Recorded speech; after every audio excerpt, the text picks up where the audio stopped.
The gunshot that shattered the morning silence outside the dusty saloon in Eagle Pass, Texas, wasn't what made Willa Patterson's blood run cold on that scorching July day in 1878.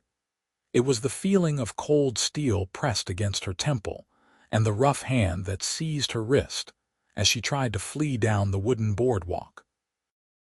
"Don't even think about running, sweetheart." The man's voice growled in her ear, and Willa froze, her basket of fresh bread from the bakery tumbling to the ground. She had been in town less than 3 months, having traveled from Missouri after her father's death left her with nothing but debts, and the address of a distant aunt who ran a boarding house near the Rio Grande. At 22 years old, she had thought the worst of her troubles were behind her. She was wrong. The outlaw who held her now was called Snake Dawson, though she wouldn't learn his name until later. All she knew in that moment was the acrid smell of whiskey on his breath and the desperate energy radiating from him as he dragged her backward into the shadowed alley between the saloon and the general store. Behind him, she could hear shouting, the thunder of horses, and more gunshots. A bank robbery, she would later piece together. A robbery gone wrong. Need insurance, Snake muttered, more to himself than to her. His eyes were wild, darting between the mouth of the alley and his escape route at the other end. He was perhaps 35, with a scarred face and teeth stained brown from tobacco. His 2 companions were already mounting their horses, saddlebags bulging with stolen money. "Please," Willa whispered, her voice trembling despite her attempt to sound calm. "Just let me go. I won't say anything." Snake laughed, a sound like breaking glass. "Oh, you're coming with us, pretty thing, at least until we're clear of the territory."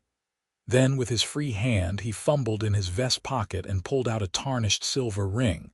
"But first, you're going to be my wife." Willa's eyes widened. "What?" "If they catch us and you're my wife, they can't make you testify against me. That's the law." He grabbed her left hand roughly, jamming the ring onto her 4th finger. It was too large, sliding around loosely, but he twisted it until it caught on her knuckle. "There. Now you're Mrs. Snake Dawson, whether you like it or not." The sound of the sheriff's posse grew louder. Snake cursed and shoved Willa toward his horse, a mean-looking gray stallion that stamped impatiently. "Up," he commanded, and when she hesitated, he fired his gun into the air. Willa scrambled onto the horse, her heart hammering so hard she thought it might burst from her chest.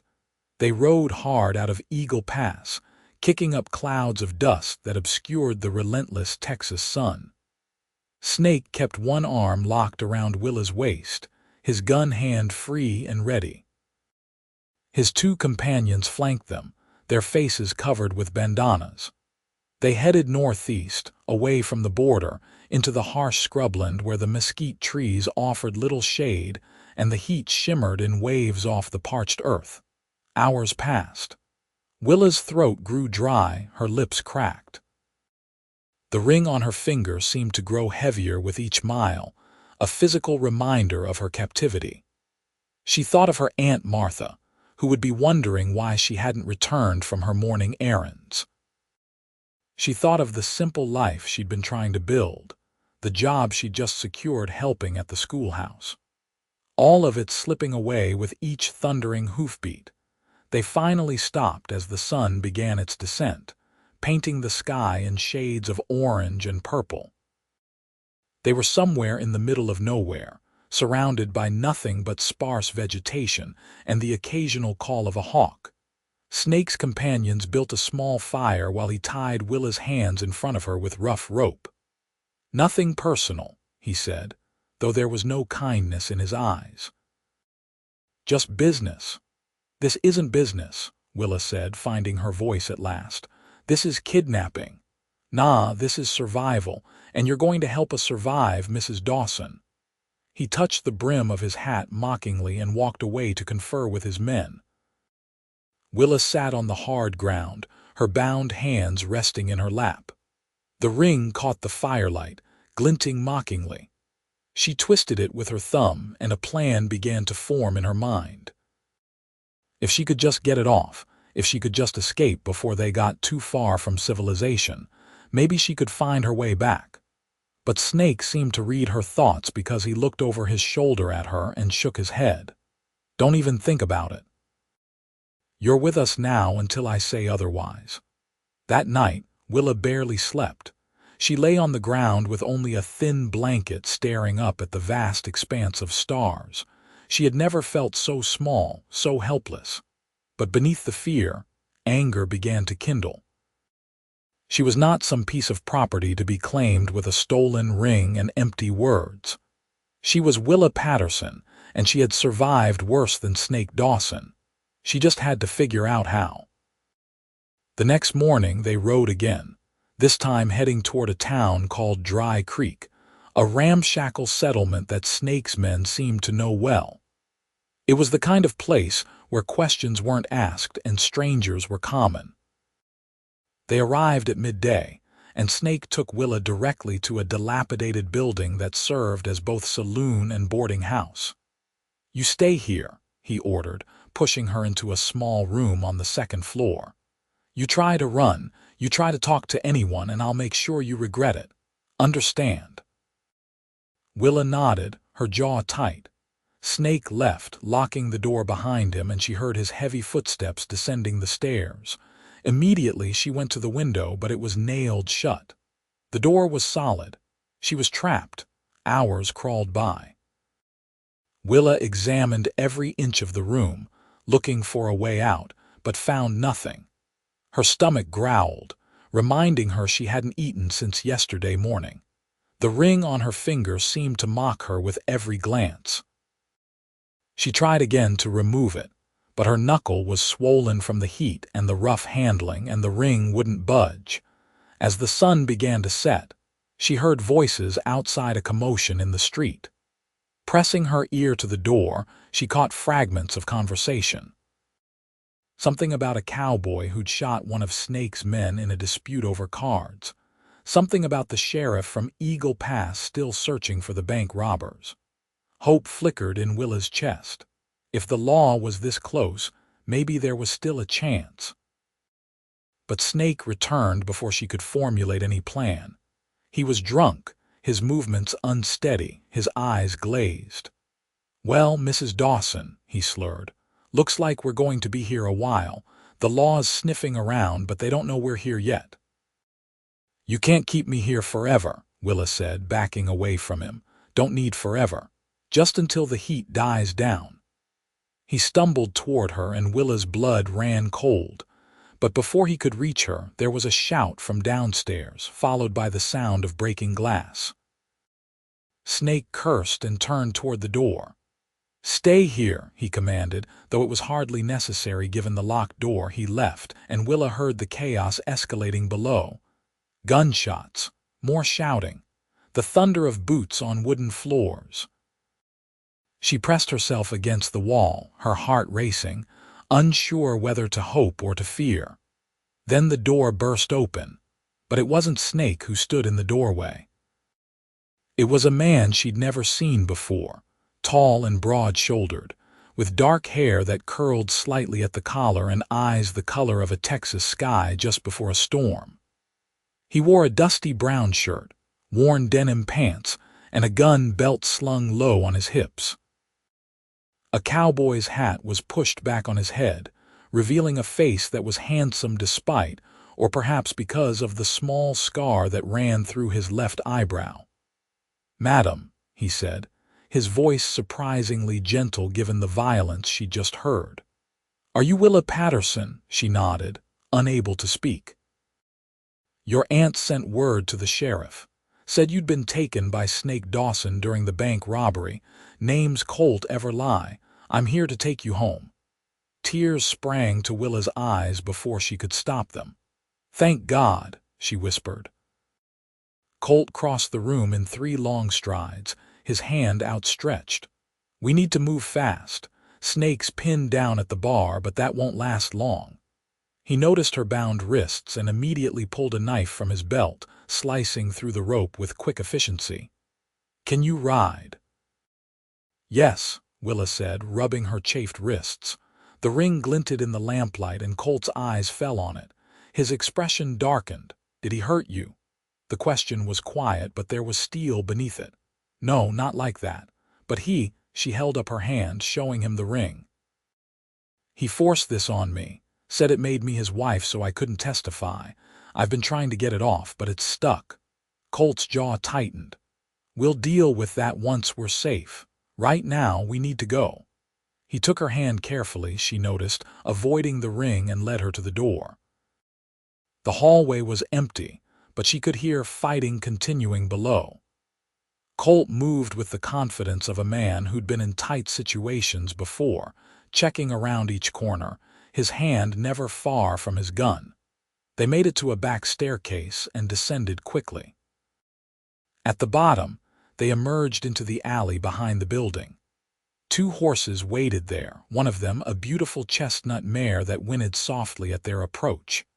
Colt helped Willa mount, then swung up onto his own horse, a sturdy bay gelding.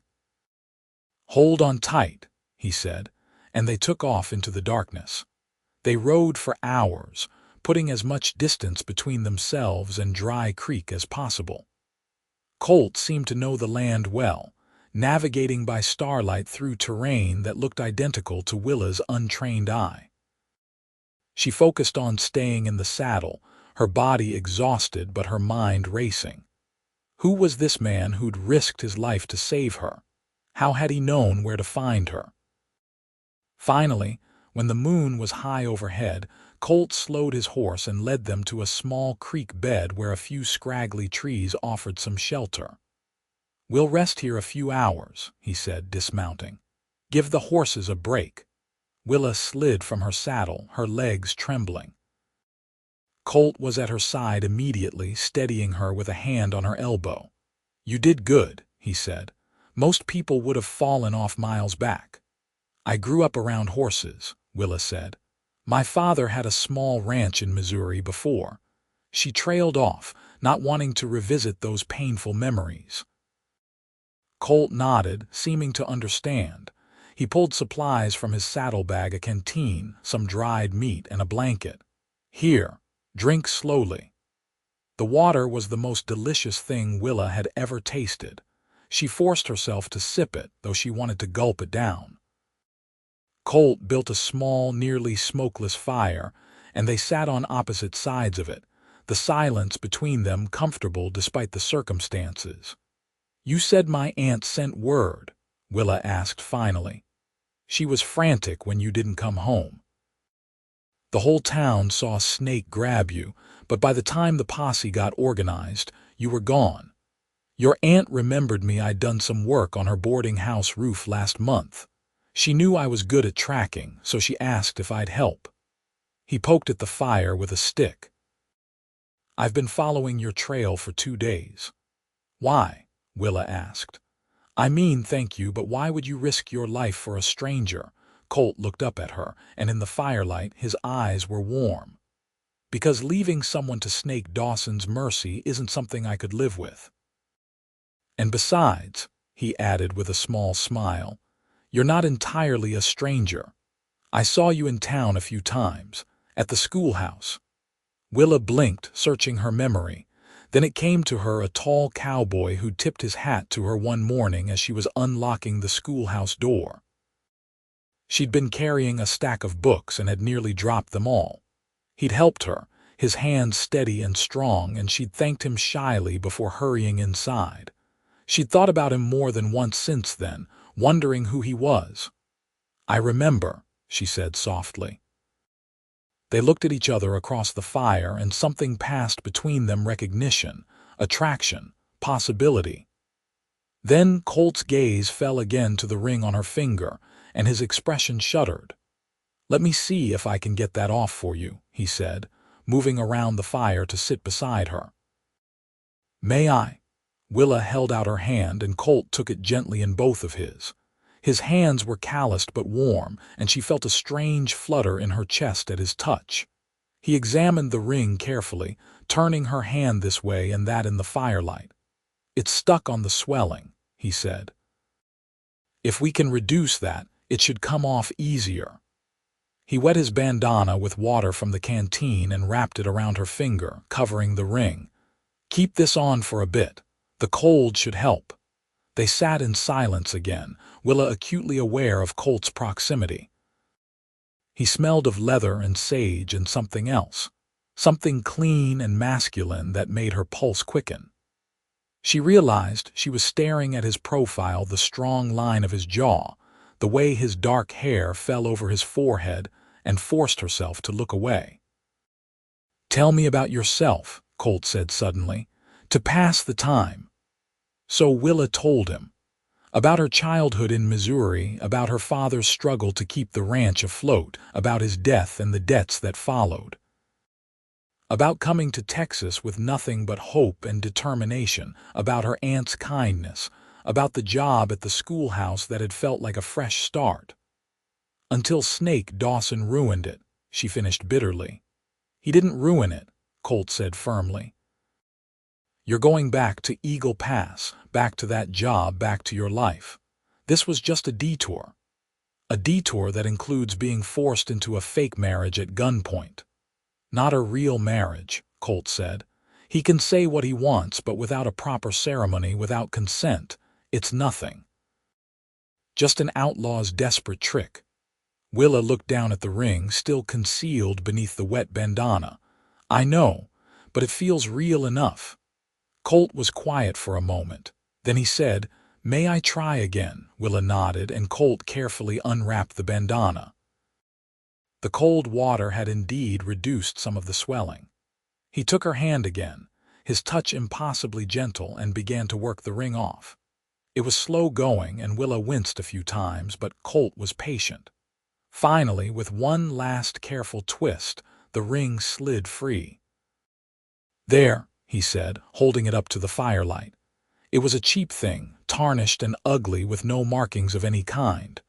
Without hesitation, Colt drew back his arm and hurled it into the darkness far beyond the creek bed. "Good riddance." Willa felt as if a weight had been lifted from more than just her finger. She rubbed the pale strip of skin where the ring had been and smiled. "Thank you." Colt looked at her, his expression serious. Then, to her surprise, he reached into his shirt pocket and pulled out a small object.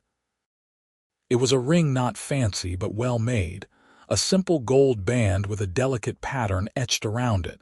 It gleamed softly in the firelight. "This was my mother's," Colt said quietly. "She died when I was 16. I've carried it with me ever since." He took Willa's left hand again, and her breath caught. "I know we've only just met properly anyway. I know this might seem strange, but I want you to have this, at least for now. So when you look at your hand, you don't see Snake Dawson's claim. You see something better." "Colt, I can't take your mother's ring," Willa protested, even as her heart swelled at the gesture. "Yes, you can, and you will."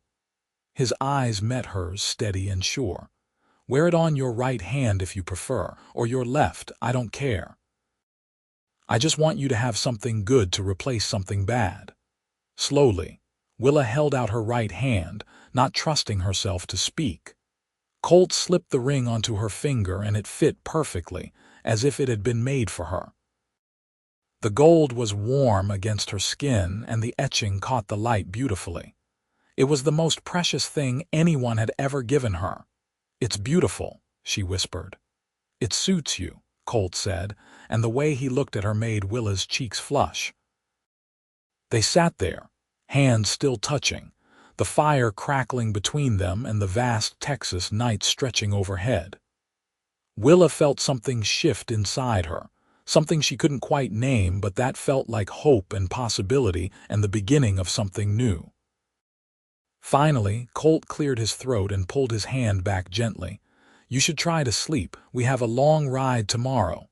"What about you? I'll keep watch. Make sure Snake doesn't catch up to us." "Do you think he will?" Colt's expression was grim. "He might try. But he'll have to go through me first." The certainty in his voice both comforted and frightened Willa. She didn't want Colt to be in danger because of her, but she also knew she was safer with him than she'd ever been with Snake. She lay down on the blanket he'd given her, using her arm as a pillow, and watched Colt settle back against a tree trunk, his rifle across his lap. "Colt," she said softly. "Yeah, thank you for everything." Even in the darkness she could see his smile. "Sleep, Willa, you're safe now." And surprisingly, despite everything, she believed him. She closed her eyes and for the first time in 2 days, slept without nightmares.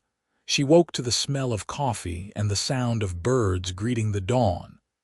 Colt was crouched by the fire, pouring dark liquid from a small pot into a tin cup. He looked tired but alert, and Willa felt a pang of guilt knowing he'd stayed awake all night watching over her. "Morning," he said, offering her the cup. "It's not much, but it's hot." Willa sat up, accepting the coffee gratefully. It was strong and bitter, but it warmed her from the inside out. "Did you sleep at all?" "Enough." He poured himself a cup and sat down across from her. "How's your finger?" Willa looked down at her hand, where his mother's ring gleamed in the early morning light. "Better, much better." They ate a quick breakfast of dried meat and hard biscuits, then packed up and mounted their horses. The sun was just beginning to rise, painting the sky in shades of pink and gold. It was beautiful, and for a moment, Willa allowed herself to simply appreciate it. "We should make Eagle Pass by this evening if we keep a good pace," Colt said as they rode. "Your aunt will be relieved to see you." "And you?" Willa asked. "Will you stay in Eagle Pass or do you move around?" Colt glanced at her, and there was something in his expression she couldn't quite read. "I've been drifting for a while now, taking work where I can find it, but I've been thinking about settling down somewhere. Eagle Pass seems as good a place as any." Willa's heart did a small, hopeful flip. It's a nice town. Growing, too, plenty of opportunities for a man with skills.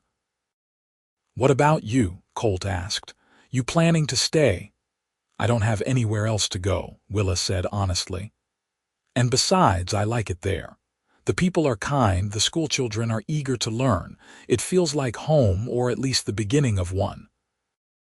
They rode in comfortable silence for a while, the landscape gradually changing as they moved closer to civilization. Willa found herself watching Colt more than the scenery, the easy way he sat in the saddle, the confident set of his shoulders, the occasional glimpse of his profile when he turned to check on her. She kept twisting the ring on her finger, marveling at how different it felt from Snake's tarnished band. This ring was light, comfortable, and every time she looked at it, she thought of Colt's kindness, his courage, his gentleness. Around midday, they stopped to rest the horses by a small stream. Colt helped Willa down from her mare, his hand steady at her waist, and she found herself reluctant to step away from him. There was something between them now, something that had grown in the quiet hours of the night and the long miles of the morning ride. An understanding, perhaps. "Or maybe something more. Colt," she said as he was refilling the canteens, "can I ask you something, anything? Why were you drifting? You seem like the kind of man who'd have a place of his own." Colt was quiet for a moment, staring at the water flowing over the rocks. "I did once. A small ranch up north near Austin. I was going to raise horses, maybe cattle, had the whole thing planned out. What happened? My fiancé happened." His voice was flat, matter of fact. Or rather, she decided ranching wasn't exciting enough. Found a saloon owner from San Antonio more to her liking. Left 2 weeks before the wedding. Willa's hand went to her chest. "Oh, Colt, I'm so sorry." He shrugged, but she could see the old hurt in his eyes. "It was 3 years ago. I sold the ranch, paid off my debts, and started moving. Figured if I didn't put down roots, I couldn't be disappointed when they got torn up." "That's no way to live," Willa said softly. "No," Colt agreed, looking at her now. "It's not, but it's taken me a while to see that." He capped the canteen and stood brushing dust from his pants. Maybe I needed to save someone to remember why settling down might be worth it. The weight of his words hung between them. Willa felt her pulse quicken, felt hope and fear tangled together in her chest. She wanted to say something, to tell him she understood, that she felt the same pull toward him that he seemed to feel toward her. But before she could find the words, Colt's expression changed, his eyes narrowing as he looked past her toward the horizon. "We need to move," he said urgently. "Now."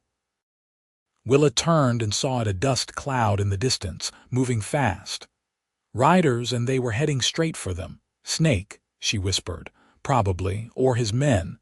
Colt was already pulling her toward the horses. "We can't outrun them with the horses tired, so we're going to have to be smart about this." He helped Willa mount, then swung onto his own horse. Instead of heading straight for Eagle Pass, he turned west, toward a rocky outcropping in the distance. "There," he said. "If we can reach those rocks, we'll have cover in the high ground." They rode hard, and Willa could hear the pursuing horses getting closer. Her heart hammered in her chest, but she focused on staying in the saddle, on trusting Colt to get them to safety. The rocks loomed larger, a jumble of boulders and scrub brush that looked like it had been scattered by a giant's hand. They reached it just as the first shots rang out. Colt practically hauled Willa from her horse, pushing her behind a large boulder while he grabbed his rifle. The pursuing riders, 3 of them, Willa counted with a sick feeling, were closing fast. "Stay down," Colt ordered, and then he was returning fire, his shots measured and precise. Willa crouched behind the boulder, her hands over her ears, her entire body shaking. She heard shouting, more gunfire, the panicked whinnying of horses. It seemed to go on forever, though it was probably only minutes. Then suddenly, silence. "Willa." Colt's voice was strained. "You can look now." She peered around the boulder.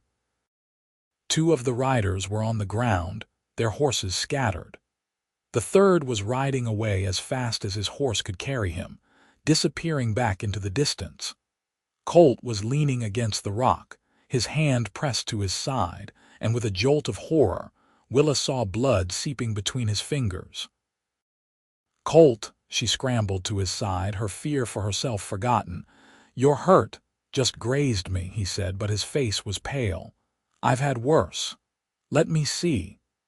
Willa carefully moved his hand away and lifted his shirt. The bullet had carved a deep furrow across his ribs, and blood was flowing freely. "This needs to be cleaned and bandaged. Now." Despite the situation, Colt managed a weak smile. "Bossy, aren't you?" "Someone has to be." Willa was already digging through the saddlebags for anything she could use. She found a spare shirt, which she tore into strips, and another canteen. With steady hands born of necessity, she cleaned the wound as best she could, then wrapped the makeshift bandages around his torso. Colt hissed in pain but didn't complain. "You've done this before," he observed. "My father had accidents on the ranch. I learned young." She tied off the bandage and helped him ease his shirt back down. "You need a real doctor." "I'll be fine until we reach Eagle Pass." Colt tried to stand, swayed, and would have fallen if Willa hadn't caught him. She was stronger than she looked, and she managed to keep him upright. "You're not riding alone," she said firmly. "We'll double up on your horse. He's bigger and can handle both of us." Colt looked like he wanted to argue, but he was too weak. Together, they got him onto his horse, and then Willa climbed up behind him, wrapping her arms around his waist to keep him steady. His mother's ring pressed against his ribs, a reminder of everything that had passed between them. "Hold on," she murmured. "We're going home." They rode through the afternoon, Willa guiding Colt's horse while he drifted in and out of consciousness. She talked to him constantly, keeping him awake, telling him stories about her childhood, about the schoolchildren she taught, about anything she could think of. And when he was alert enough, he talked back, telling her about his own childhood, about his parents, about the dreams he'd once had for his ranch. "I wanted a white house with a wraparound porch," he said at one point, his voice dreamy with blood loss, "and a barn big enough for a dozen horses. And a garden, because my mother always said a home isn't complete without flowers." "That sounds beautiful," Willa said, her arms tightening around him. "Maybe someday," Colt murmured. "If I ever stop running." "You will," Willa promised. "We both will." As the sun began to set, the familiar outlines of Eagle Pass appeared on the horizon, and Willa felt tears of relief spring to her eyes. They'd made it. They were safe. She urged the horse faster, and soon they were riding down the main street, past the saloon where this whole nightmare had started. People came running when they saw them. Aunt Martha first, her face a mixture of joy and horror, then the doctor, then the sheriff. Willing hands helped Colt down from the horse and carried him to the doctor's office. Willa tried to follow, but Aunt Martha held her back, pulling her into a fierce embrace. "Thank God," her aunt kept saying. "Thank God you're safe."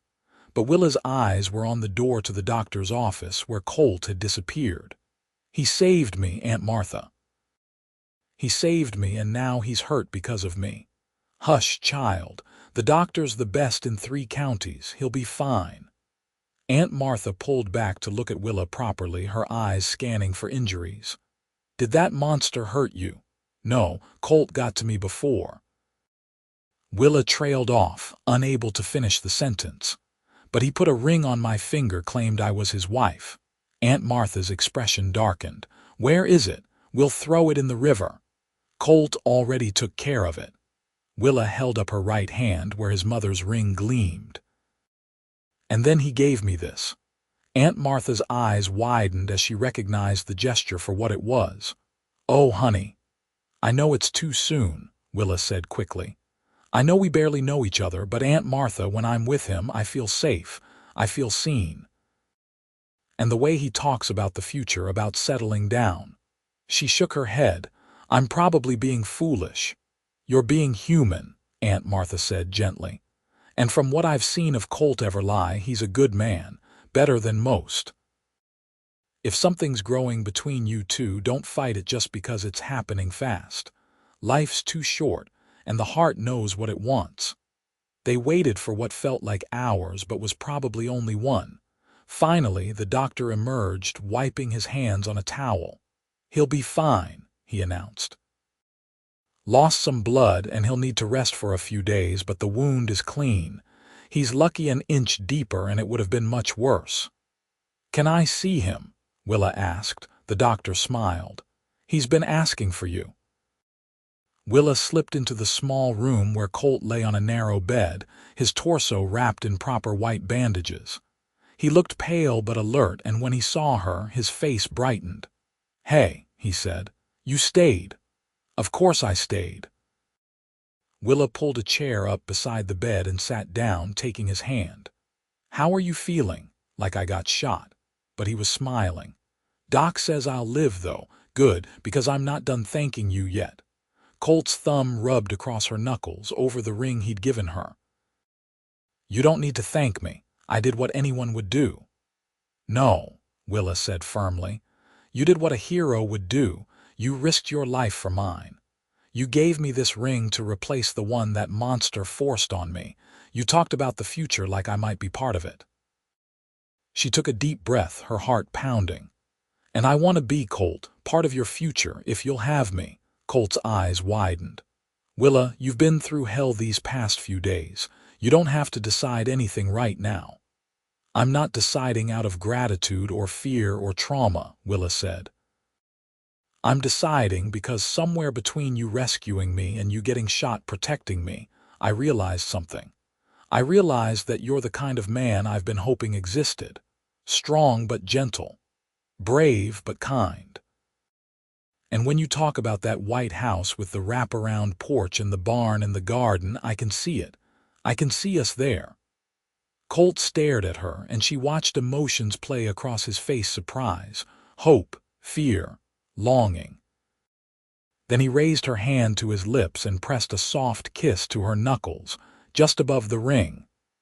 "I fell for you the first time I saw you at the schoolhouse," he admitted. "You were carrying those books, looking so determined and so beautiful, and I thought, there's the future I could have if I was brave enough to reach for it. But I was still running from my past, still too afraid to try again. Then your aunt asked me to find you, and I had a purpose. A reason to stop running. And now," Willa whispered. "Now I want to build that house," Colt said. "I want the barn and the horses and the garden, but most of all I want you in it. Willa Patterson, I know it's fast.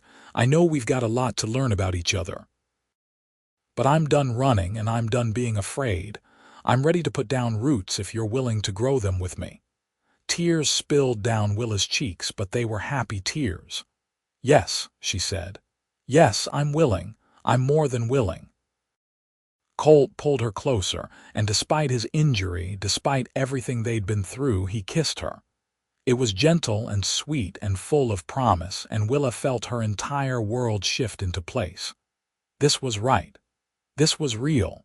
This was the beginning of everything. They pulled apart reluctantly when the doctor cleared his throat from the doorway. "Visiting hours are over," he said, but he was grinning. "Young lady, let the man rest. You can come back in the morning." Willa stood, but she kept hold of Colt's hand. "I'll be here," she promised. "I know," Colt said. "You're wearing my ring." She smiled and kissed his forehead, then let Aunt Martha lead her home.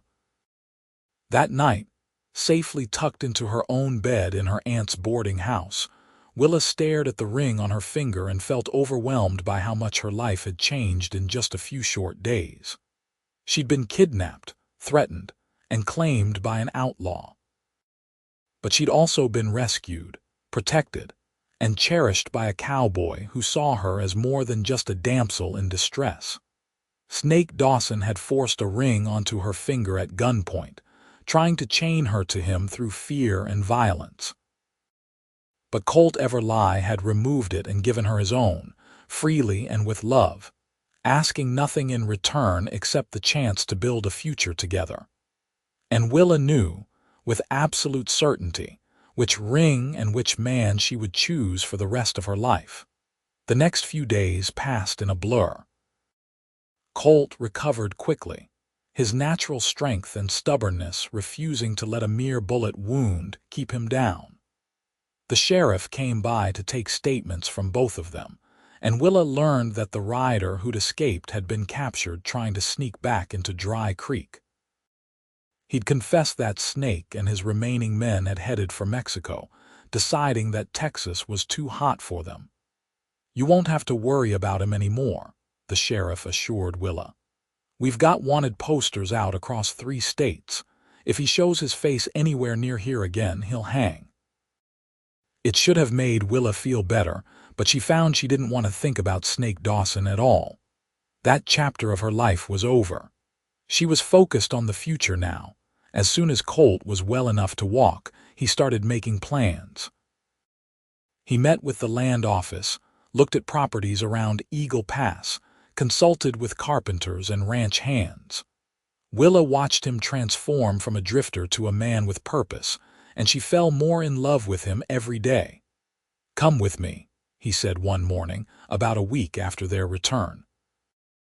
"I want to show you something." They rode out together on a beautiful September morning, the heat of summer finally beginning to break.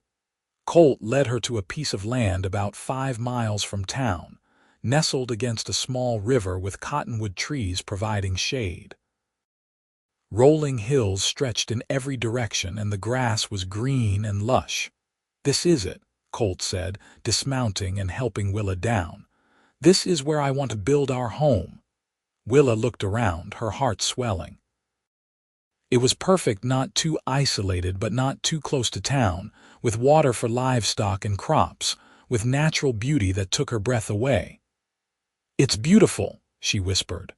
"The house will go there," Colt said, pointing to a rise that overlooked the river. "White, like I told you, with a wraparound porch, big enough for a family." He glanced at her, suddenly uncertain. "That is, if you want children someday." "I do," Willa said, taking his hand. "I want everything with you, Colt." He pulled her close, wrapping his arms around her waist. "Then marry me. Properly, with a preacher and witnesses and vows that mean something. Replace that fake ceremony Snake forced on you with something real and true and beautiful." "You're already wearing my mother's ring," Colt continued, "but I want to say the words. I want to make promises in front of God and the whole town. I want everyone to know you're mine and I'm yours." Willa reached up to cup his face, feeling the slight stubble on his jaw, seeing the love and hope in his eyes. "Yes," she said. "Yes, I'll marry you, Colt Everly. Today, tomorrow, whenever you want. I'm yours." They married 3 weeks later in the small church in Eagle Pass. Willa wore a simple white dress that Aunt Martha had made with wildflowers in her hair. Colt wore his Sunday best, his dark hair slicked back, his eyes never leaving Willa as she walked down the aisle. The whole town turned out for the ceremony. The schoolchildren sat in the front rows, giggling and craning their necks to see. The shopkeepers and ranchers and townspeople filled the pews, happy to celebrate love in a place where joy was often hard-won. Even the sheriff attended, standing in the back with his hat in his hands. The preacher kept the ceremony short and sweet, talking about love and commitment and the covenant of marriage. And when it came time for the vows, Colt and Willa spoke them with clear, strong voices, meaning every word. "I, Colt Everly, take you, Willa Patterson, to be my lawfully wedded wife. I promise to love you, honor you, protect you, and cherish you for all the days of my life. In good times and bad, in sickness and health, until death parts us. I, Willa Patterson, take you, Colt Everly, to be my lawfully wedded husband. I promise to love you, honor you, support you, and cherish you for all the days of my life. In good times and bad, in sickness and health, until death parts us." The preacher smiled. "By the power vested in me by the state of Texas and Almighty God, I now pronounce you husband and wife. Colt, you may kiss your bride." And he did, to the applause and cheers of everyone present. It was a kiss full of promise and passion, of past pain transformed into future hope. When they finally pulled apart, both of them were grinning like fools. The reception was held in the town square, with tables of food and fiddle music and dancing that went on until the stars came out. Willa danced with Colt, with her aunt, with the schoolchildren who insisted on showing her their new steps. She laughed more than she'd laughed in years, feeling light and free and impossibly happy. As the evening wound down and the guests began to drift home, Colt pulled Willa aside. "Ready to see your wedding present? You already gave me a ring and a future," Willa protested, but she was curious. Colt led her to where the horses were tied. But instead of his bay gelding, there was a beautiful paint mare, white and brown and absolutely stunning. "She's yours," Colt said, "for riding out to the property, for getting to town when you need to. I figured you'd want your own horse instead of always borrowing one." Willa threw her arms around his neck, tears of joy streaming down her face. "She's perfect. Everything is perfect." "Not quite everything," Colt said, pulling back to look at her. "We still need to build the house, start the ranch, figure out this whole married life thing. But we'll do it together." "Together," Willa agreed and kissed him again. They spent their wedding night in a room at the boarding house, Aunt Martha having tactfully arranged to stay with a friend. It was awkward and sweet and tender, two people learning each other in the most intimate way, and Willa felt grateful that her first time was with someone she loved, someone who loved her in return. The next morning, they started their new life in earnest. Colt threw himself into building the house, hiring a crew of carpenters, and working alongside them from dawn to dusk. Willa continued teaching at the schoolhouse, but spent her evenings and weekends helping however she could, painting, sanding, making curtains and pillows for the rooms that were slowly taking shape. It took 3 months, but by Christmas of 1878, the house was finished. It was everything Colt had described and more: white clapboard with a wraparound porch, 3 bedrooms upstairs and a big kitchen and parlor downstairs. The barn was built soon after, sturdy and spacious, ready for the horses Colt planned to raise. On Christmas Eve, they moved in, carrying boxes and furniture and dreams across the threshold. That night, they sat on the porch wrapped in blankets, watching the stars and marveling at what they'd created together. "I want to plant roses along the porch," Willa said. "And maybe some vegetables out back. Your mother was right, a home isn't complete without a garden." "Whatever you want," Colt said, kissing her temple. "This is your home as much as mine." "Our home," Willa corrected. "Everything we do from here on out we do together." The years that followed were full and rich. Colt built his horse ranch into one of the most respected in the region, known for breeding strong, intelligent animals. Willa continued teaching for a few more years, but eventually stepped back to focus on the ranch and later on their growing family. Their first child came in the fall of 1879, a boy they named James after Colt's father. He had his father's dark hair and his mother's blue eyes, and he was the light of their lives. Willa had been nervous about childbirth, but Colt had been by her side the whole time, holding her hand and whispering encouragement. When the midwife finally placed their son in her arms, Willa looked at Colt and saw tears streaming down his face. "We made this," he said in wonder. "You and me, we made this perfect little person." 2 years later, they welcomed a daughter, Sarah, who had Willa's blonde hair and Colt's stubborn streak. She was fearless from the start, climbing trees and chasing chickens and demanding to ride horses before she could barely walk. Colt doted on her, unable to deny his little girl anything. Life wasn't always easy. There were droughts and illnesses, seasons when the horses didn't sell and money was tight. There were disagreements and hurt feelings, moments when the stress of running a ranch and raising children threatened to overwhelm them. But through it all, Colt and Willa held fast to each other, remembering the vows they'd made and the love that had brought them together. On their 5th anniversary, Colt surprised Willa with a gift.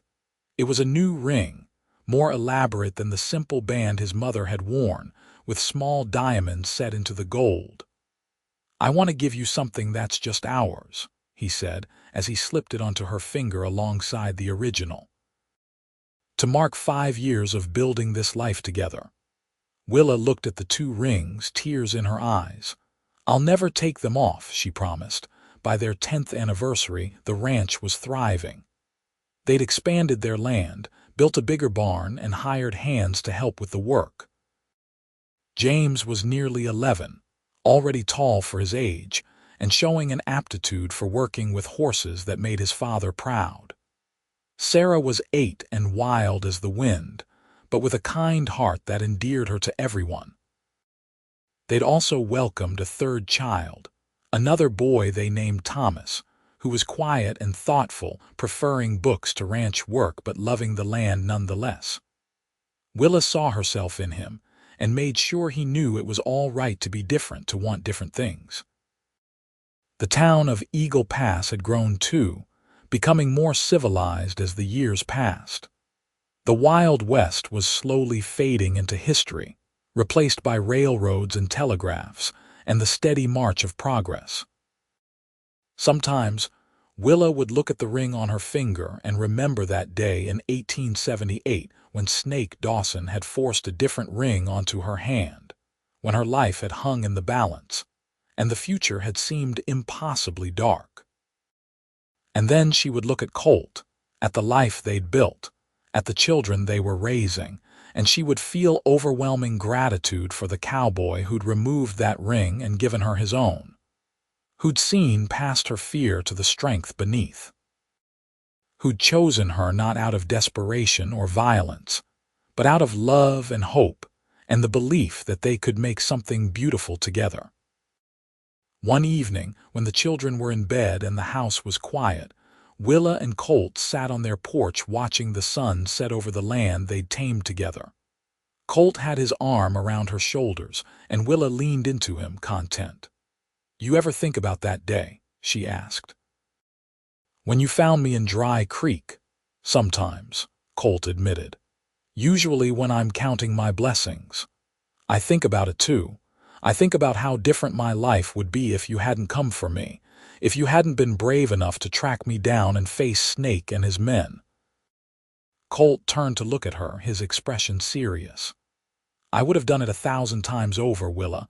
You were worth every risk, every danger. You still are." "You gave me more than your mother's ring that night," Willa said softly. "You gave me back my freedom, my choices, my future.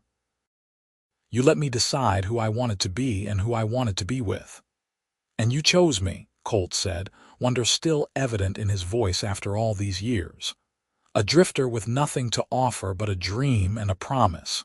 "You were never nothing," Willa corrected. "You were everything I needed. Everything I wanted, even if I didn't know it until I met you." They kissed as the sun dipped below the horizon, painting the sky in shades of orange and purple. Somewhere in the barn, horses nickered softly. Inside the house, their children slept peacefully. And across the porch railing, roses bloomed, just as Willa had promised they would. The years continued to pass, marked by birthdays and harvests, by new foals born in the spring and cattle sold in the fall.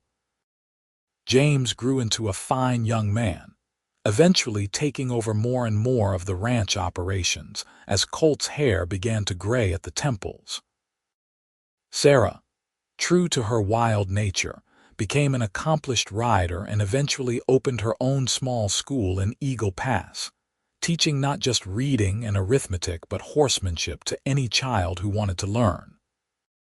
Thomas went east to college, studying literature and history, but he always came home for Christmas, bringing stories of the wider world but never forgetting his roots. Colt and Willa watched their children grow and thrive with pride and a touch of bittersweet nostalgia for the days when they were small. But they still had each other, still had the land, still had the love that had sustained them through every challenge. On their 25th anniversary, their children threw them a surprise party. The house was filled with friends and neighbors, with people whose lives Colt and Willa had touched over the years. The sheriff, now retired, gave a toast to Colt Everly, who proved that heroes don't wear badges, and to Willa Patterson Everly, who proved that strength comes in many forms. May you have another 25 years together. As the party wound down and the guests departed, Willa found herself on the porch again, this time with Colt and all 3 of their grown children. The grandchildren James had married and had 2 little ones of his own were inside, being watched by Aunt Martha, who was now in her 80s but still spry and sharp as ever. "Tell us the story again," Sarah said. "About how you met." Willa and Colt exchanged a glance, smiling. They told this story many times over the years, but it never got old. "Your father rescued me from a very bad man," Willa began. "And then he did something even braver. He gave me the freedom to choose my own path, knowing I might not choose him. But she did," Colt continued. "She chose me, and I've spent every day since trying to be worthy of that choice." "He gave me his mother's ring," Willa said, holding up her hand where the 2 rings gleamed, "to replace the one that had been forced on me. To show me that love isn't about control or ownership, but about trust and partnership. And we've been partners ever since," Colt finished. "Through thick and thin, good times and bad, we've faced it all together." James, Sarah, and Thomas looked at their parents with a mixture of love and admiration. They'd grown up seeing this partnership in action, understanding from an early age what real love looked like. It would shape their own relationships, their own choices in ways both big and small. As the night grew late and the children finally went to their own homes or rooms, Colt and Willa were alone again. They stood on the porch, hand in hand, looking out over the land they'd built together. "No regrets?" Colt asked, as he sometimes did. "Not a single one," Willa answered, as she always did. Just that I didn't find you sooner," Colt said. "But then again, maybe we found each other at exactly the right time, when we were both ready to stop running and start living." "I love you, Colt Everly," Willa said. "With everything I am, everything I have, everything I'll ever be." "And I love you, Willa Everly. From the moment I saw you at that schoolhouse to the day I rescued you to this moment right here, and I'll keep loving you until my last breath." They kissed under the stars, two people who'd found each other in the chaos of the Wild West, who'd turned trauma into triumph, fear into love, and uncertainty into a life well lived. The rings on Willa's finger caught the moonlight, twin symbols of a love freely given and gratefully received. Inside the house, the clock struck midnight. Another day had ended, another had begun. But for Colt and Willa, time had ceased to matter in the way it once had. They measured their lives not in days or years, but in moments of joy and laughter, of quiet companionship and passionate love, of challenges overcome and dreams fulfilled. The ranch continued to prosper. By the time Colt was in his 60s, the Everly name was known throughout Texas and beyond for quality horses. Ranchers came from as far as Colorado and New Mexico to buy breeding stock. Colt taught James everything he knew, and together they expanded the operation, always with an eye toward sustainability and the land's well-being. Willa, for her part, became something of a matriarch in Eagle Pass. Women came to her for advice, for comfort, for wisdom. She helped start a library in town, donating many of Thomas's books and organizing fundraisers to buy more. She taught Sunday school at the church where she and Colt had married, sharing stories of faith and resilience with a new generation. But her favorite times were still the quiet evenings on the porch with Colt, watching the sun set over their land, talking about everything and nothing, simply being together. They became grandparents 4 more times as Sarah and Thomas eventually married and started families of their own. The house that had once echoed with the laughter of 3 children now rang with the sounds of 6 grandchildren visiting, and Colt and Willa loved every chaotic moment. One Christmas, when the whole family was gathered, one of the grandchildren, James's oldest daughter, Clara, found a small box in the attic. Inside was the tarnished remnants of what looked like it might have once been a ring, though it was so corroded it was hard to tell. "What's this?" Clara asked, bringing it downstairs. Willa took the box, recognizing it immediately even though she thought she'd disposed of it years ago. It must have gotten mixed in with other items when they'd moved into the house all those years ago. She looked at Colt, who raised an eyebrow. "That," Willa said slowly, "is a reminder." "Of what?" Clara asked, her young face curious. "Of what love isn't," Willa said, "and by contrast of what love is." She told the story then in more detail than she ever had with her own children present. She told about Snake Dawson, about being forced to wear his ring, about the fear and helplessness she'd felt. But she also told about Colt, about his courage and kindness, about the night he'd thrown Snake's ring into the darkness and replaced it with his mother's. "Real love," Willa concluded, "doesn't force or threaten or control. Real love offers freedom, even at the risk of being rejected. Real love says I choose you and means it every day for the rest of your life." Clara looked at the corroded metal in the box, then at the rings on her grandmother's finger. "Will you tell me about Grandpa Colt's mother?" About her ring, so Willa did. And then Colt added his own memories of his mother, of the woman who'd worn the ring before Willa. And in that moment, surrounded by family, the circle felt complete. From Colt's mother to Willa to their children to their grandchildren, love and legacy flowed like a river. After Clara and the other grandchildren had gone to bed, after the children and their spouses had retired to various rooms throughout the house, Colt and Willa sat by the fire in the parlor. Willa still held the box with the corroded ring. "We should bury it," Colt said, "or throw it in the river. Get rid of it once and for all." "No," Willa said thoughtfully. "I think we should keep it, not to remember the bad but to remember how far we've come, to remember that even in our darkest moments redemption is possible." Colt considered this, then nodded. "You're right, as usual." Willa laughed. "I'm not always right. Close enough." Colt pulled her close and they sat in comfortable silence watching the flames dance. "You think the children understand?" Willa asked eventually. "How precious this is, what we have." "I think they're starting to," Colt said. "James and his wife, the way they work together on the ranch, that's us. Sarah, the way she fights for what she believes in while still being kind, that's you. And Thomas, the way he sees beauty and meaning in everything, that's both of us." "We did good," Willa said softly. "We did great," Colt corrected. "We took two broken people and made them whole. We took nothing and turned it into this." He gestured around the room, but they both knew he meant more than just the house. He meant the family, the life, the love. The years continued their inexorable march.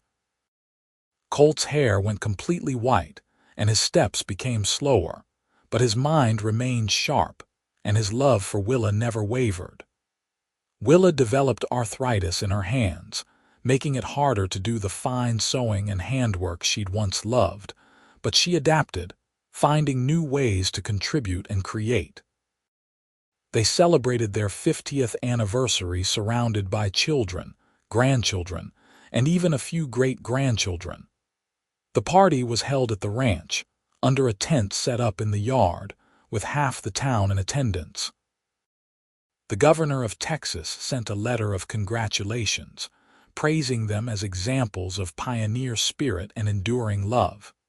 But for Colt and Willa, the real celebration came later, when everyone had gone, and they were alone on their porch once more. Colt had commissioned a special gift for Willa, a painting of the two of them on their wedding day, recreated from an old photograph. In it, they were young and hopeful, standing in front of the church with the whole future ahead of them. "We were so young," Willa said, studying the painting. "We were," Colt agreed, "but we knew what we wanted. We knew enough to hold on to each other and not let go." "I'd do it all again," Willa said. "Every moment, every challenge, every joy. I'd choose you again in a heartbeat. And I'd track you across every mile of Texas again," Colt said.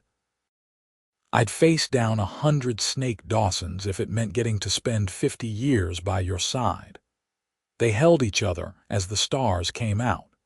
Two people who'd found love in the most unlikely circumstances and nurtured it into something that would outlast them both. Colt passed away peacefully in his sleep at the age of 78, with Willa beside him as she'd been for 52 years. He'd spent his last day on Earth doing what he loved, working with horses, playing with great-grandchildren, and sitting on the porch with the woman he adored. He told her he loved her at least a dozen times that day, as if he somehow knew. Willa's grief was profound but not bitter. She'd had more years with Colt than many people got with their spouses, and they'd been good years, full years, years worth living. At his funeral, she spoke about the man he'd been not just to her, but to everyone who'd known him. A hero, a husband, a father, a friend. "He saved my life," she said, her voice strong despite her tears. "But more than that, he showed me what life could be. He taught me that love is a choice we make every day, and he made that choice without fail for more than 5 decades. I am who I am because of him, and I will carry him in my heart until we meet again." Willa lived for another 7 years after Colt's death.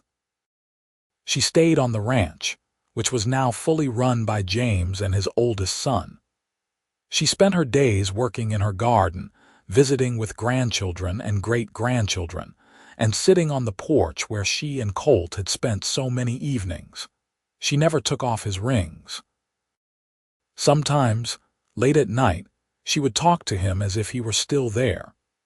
She'd tell him about the children, about the ranch, about the small changes in Eagle Pass and the world beyond. And in the quiet of the night, she could almost hear him answering, his voice warm and loving, saying the things he'd always said. On a spring morning in 1937, Willa passed away at the age of 81, surrounded by 3 generations of family. Her last words were soft but clear. "I'm ready. Take me home to Colt." They buried her beside him on a hill overlooking the ranch, under a cottonwood tree they'd planted together in their first year of marriage. The headstone was simple, bearing both their names, their dates, and a single phrase: "Together in life, together in eternity." At the funeral, Clara, now a middle-aged woman herself, spoke about her grandmother. She told the story of the 2 rings, of Snake Dawson and Colt Everly, of force and freedom, of fear and love. And she held up Willa's hand, where the rings still gleamed despite decades of wear. "These rings tell a story," Clara said. "A story about how we're shaped by our choices. Snake Dawson chose violence and control, and he ended his days running and hiding, dying alone in some forgotten place. But Colt Everly chose love and sacrifice, and he built a legacy that continues to this day. And grandmother Willa chose courage and hope, and she turned trauma into triumph. She carefully removed the rings from Willa's finger, planning to keep them safe for future generations. But as she did, she noticed something she'd never seen before. Inside Colt's mother's ring, worn almost smooth by decades of wear, were engraved words: "Love endures." Clara showed the engraving to the family, and there wasn't a dry eye among them, because it was true. The love between Colt and Willa had endured through every challenge, every trial, every year. It had endured beyond death itself, living on in the children they'd raised, the values they'd instilled, the example they'd set. The ranch continued to thrive under James's stewardship and eventually passed to his children, and then to his grandchildren. The white house with the wraparound porch stood strong, lovingly maintained by each generation. The barn housed a new crop of horses every year, and the garden bloomed every spring, roses climbing the porch rails just as Willa had once planned. The rings were passed down through the family, each generation hearing the story of how an outlaw forced a ring on a woman's finger at gunpoint, and how a cowboy removed it and gave her his own. It became a family legend, a touchstone, a reminder of what really matters. Some of Willa and Colt's descendants stayed in Texas, continuing the ranching tradition. Others spread across the country, becoming teachers, doctors, artists, and entrepreneurs. But they all carried the legacy of that love story, that choice made in the chaos of the Wild West to build something better, something lasting, something true. In Eagle Pass, which had grown into a small city by the turn of the 21st century, there was a park named after Colt and Willa Everly. A bronze statue showed them sitting together on a porch swing, his arm around her shoulders, her hand resting on his knee.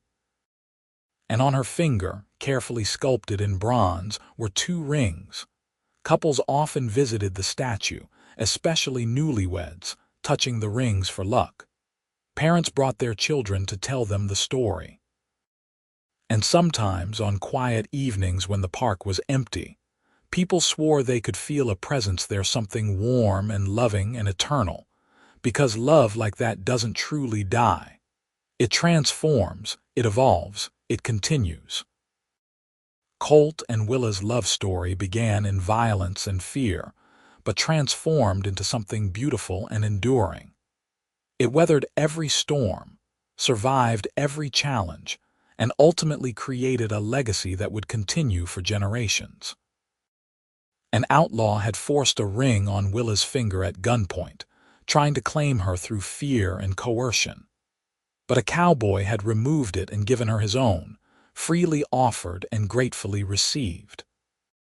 And in that simple exchange, in that choice to replace force with freedom, control with trust, and fear with love, they had built not just a marriage but a monument to what human relationships could be at their very best. The story of Colt and Willa Everly became more than just family history.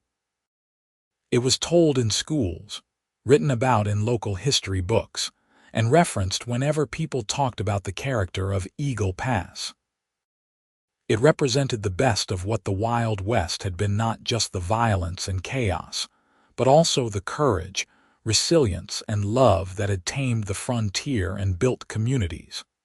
And through it all, those two rings remained the symbol of everything they'd meant to each other. The first ring, Colt's mother's, represented heritage and sacrifice, the willingness to give up something precious for someone more precious still. The second ring, bought to mark their 5th anniversary, represented growth and commitment, the choice to keep choosing each other every day. Together, they told a story of love that conquered fear, of freedom that defeated force, of light that overcame darkness. They reminded everyone who heard the tale that redemption is always possible, that love is always worth fighting for, and that the choices we make in our darkest moments can lead to our brightest futures. And so the story ends where all the best love stories end, not with death, but with legacy. Not with an ending, but with continuation. Not with loss, but with love that endures, generation after generation, forever and always. The White House still stands on that hill overlooking the river, its wraparound porch weathered but strong. The barn still houses horses, their descendants mixing with new bloodlines but carrying forward the tradition Colt started. The roses still bloom every spring, more varieties now than Willa ever planted, but all of them thriving in the soil she first turned. And in the family archives, carefully preserved, is a small corroded piece of metal in a box, the remains of Snake Dawson's ring. It's kept not as a trophy but as a reminder, a testament to the darkness that was overcome by light, the force that was defeated by freedom, the hate that was conquered by love. Two rings tell a story, one forced upon her, one freely given. One representing everything wrong with the world, one representing everything right. One removed with courage, two given with love, and in the end, love won. It always does.